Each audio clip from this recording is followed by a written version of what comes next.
Welcome to Lessons in Self-Worth. Today, I want to talk to you about something I feel is a really important topic for us to touch on. Something that affects many of us in this community, but is it talked about enough? I feel like I don't talk about it enough.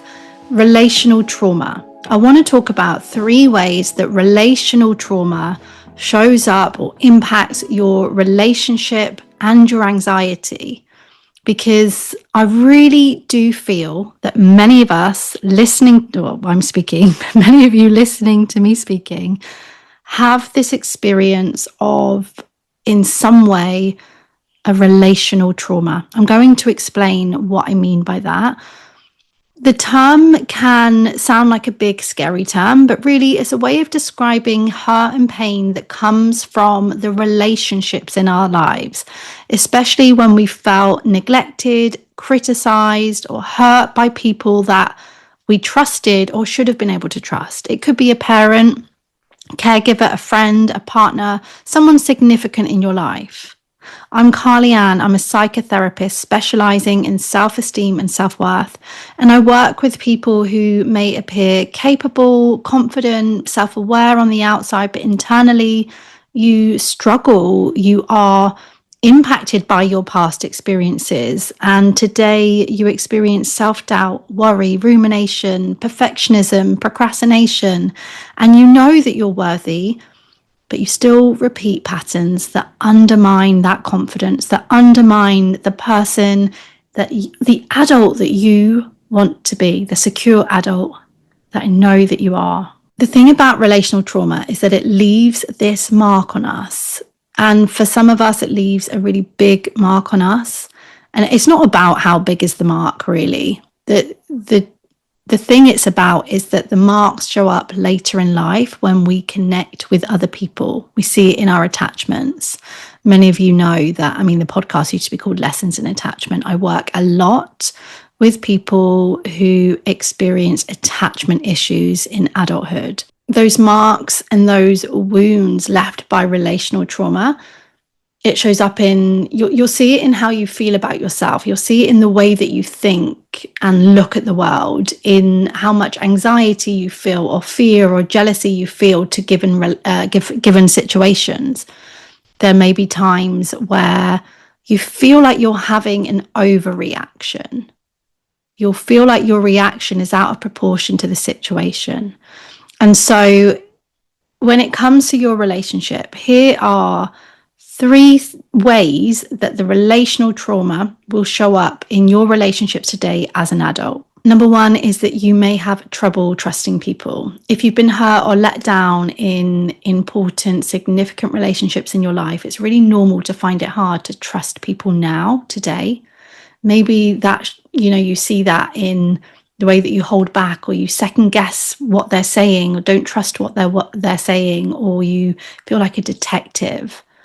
Maybe you feel like they're going to leave or disappoint you, and you just think, I can't trust them. I can't count on them. They're going to let me down. And listen, let me say, as I always do, this is not for relationships where you are being let down or treated poorly or, all of those things. This is for those of you that are feeling like this is impacting good, healthy relationships. It often isn't about that person in front of you. It's about the messages from your past relationships. It's about when you were cheated on before. It's about your brain and your body not being able to separate the past from right now. And your brain is trying to protect you, but the harder it is to trust, the harder it is to feel love, to feel the joy, to live in the moment, to not act out and have our anxiety get in the way. Number 2 is the fear of abandonment, or the fear or feeling of being left out in some way. Relational trauma will really make you feel hyper alert about rejection, the jealousy when a friend gives their attention to someone else, the anxiety if your partner seems quiet or distracted or just not quite here with you or wants to spend time alone. You might then feel like you're not enough as a person, and this fear of them leaving, the fear of being on your own, that this love in some way is going to be taken away. It's a very common reaction. If your early relationships were unpredictable or hurtful, you will find that you will expect it to happen again and you'll be waiting for it.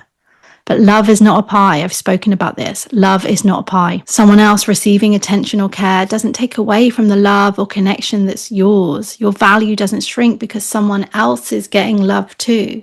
And number 3 is not being able to enjoy the good moments, even when things are going well. The leftover impact of relational trauma is that it can make it hard to truly enjoy your happiness.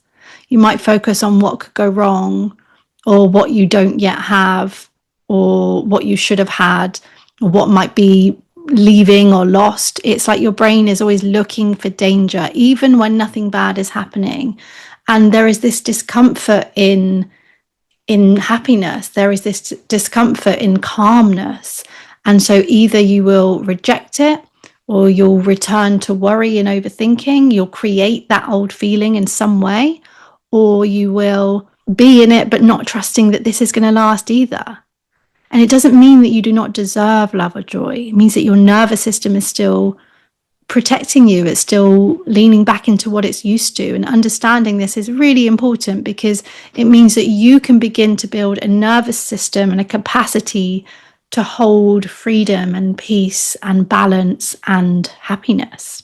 If you notice yourself feeling anxious, jealous, or scared in relationship, and you know that you did experience some kind of relational trauma in your life, then know that these reactions are normal responses to that past hurt. They're not a flaw in you. Many of us carry these patterns from earlier experiences without even realizing it. Recognizing them is such an important step. I always say that. Thank you so much for being here. If you are brand new here, welcome. If you're returning, welcome back to the podcast. Do go to the description, because there are free ways to engage with this community. You have my Telegram, you have your self-worth reset, which is a call, it's a place to ground, to find peace, to reconnect with yourself. And even if you want the replay, you need to be signed up for it to get that, and learn how to work with me directly as well. Thank you for listening to Lessons in Self-Worth. I hope today's episode has given you something useful that you can take into your life. Don't forget to subscribe to the podcast. I would absolutely love it, just to help it grow.